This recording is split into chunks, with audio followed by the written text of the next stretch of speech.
ಸನ್ಮಾನ್ಯ ಅಧ್ಯಕ್ಷರೇ, ಪ್ರೀತಿಯ ಸಭಿಕರೇ, ಎಸ್ಎಸ್ಎಫ್ನ ಸಕ್ರಿಯ ಕಾರ್ಯಕರ್ತರೇ, ಅಸ್ಸಲಾಮು ಅಲೈಕುಂ. ನಾನು ಈ ದಾರಿಯಲ್ಲಿ ಬರುವಾಗ ಇಲ್ಲೊಂದು ಕಾರ್ಯಕ್ರಮ ನಡೆಯುತ್ತವೆಂದು ತಿಳಿಯಿತು. ಹೇಗಾದರೂ ಆಯ್ತು, ಬಂದು ನೋಡೋಣ ಅಂತ ಇಲ್ಲಿಗೆ ಬಂದೆ. ನೋಡುವಾಗ ಎಸ್ಎಸ್ಎಫ್ ನಡೆಸುವ ಪ್ರತಿಭೋತ್ಸವ, ಅಲ್ಹಮ್ದುಲಿಲ್ಲಾ, ತುಂಬಾ ಸಂತೋಷವಾಯಿತು. ಎಸ್ಎಸ್ಎಫ್ನ ಕಾರ್ಯಕ್ರಮಕ್ಕೆ ಬರದೇ ಇರಲು ಮನಸ್ಸು ಕೇಳುತ್ತದಾ? ನೀವು ಎಸ್ಎಸ್ಎಫ್ ಅಂದ್ರೆ ಏನು ತಿಳಿದುಕೊಂಡಿದ್ದೀರಿ? ನಾವು ಭಾಗ್ಯವಂತರು. ಸುನ್ನಿ ಜಗತ್ತಿನ ಅನಭಿಷಿಕ್ತ ಬೆಲೆ, ಧೀಮಂತ ನಾಯಕ, ವಿದ್ಯಾರ್ಥಿ ಮಹಾ ಸಮುದ್ರ, ತಾಜುಲ್ ಉಲಮ. ಅವರಿಗೆ ನೀನು ದೀರ್ಘಾಯುಸ್ಸು ನೀಡು.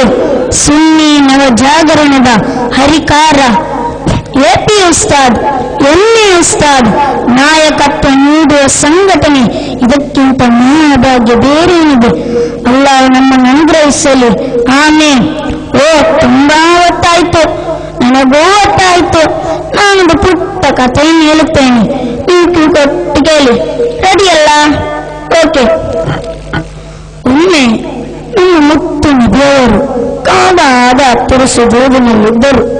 ಶತ್ರು ಸೈನ್ಯ ಪ್ರಮುಖ ಬಂದು ಸತ್ತ ಒಂಟೆ ಕರಳನ್ನು ಪಾವನ ರಸಲರು ಕರಳು ಹಾಕುತ್ತಾನೆ. ಪಾಪ ಮುತ್ತು ನಬಿಯವರಿಗೆ ತಲೆ ಎತ್ತದೆ ಸುಜೂದಿನಲ್ಲೇ ಬಾಕಿ ಆದರು.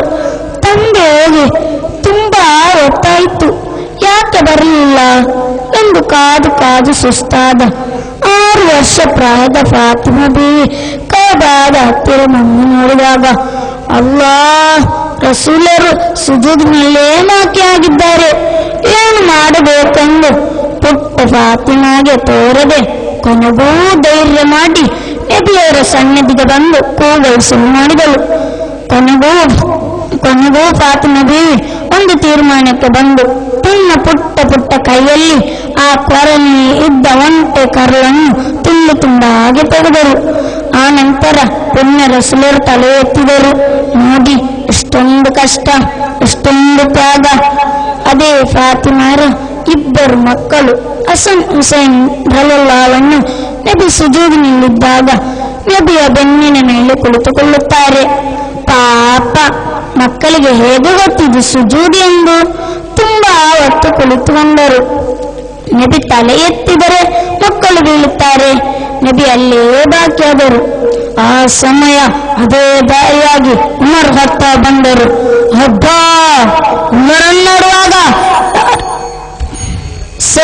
ಈ ಸ್ಪರ್ಧೆ ಇಲ್ಲಿಗೆ ಮುಕ್ತಾಯಗೊಂಡಿತು. ಇನ್ನು ಕೊನೆಯದಾಗಿ ಈ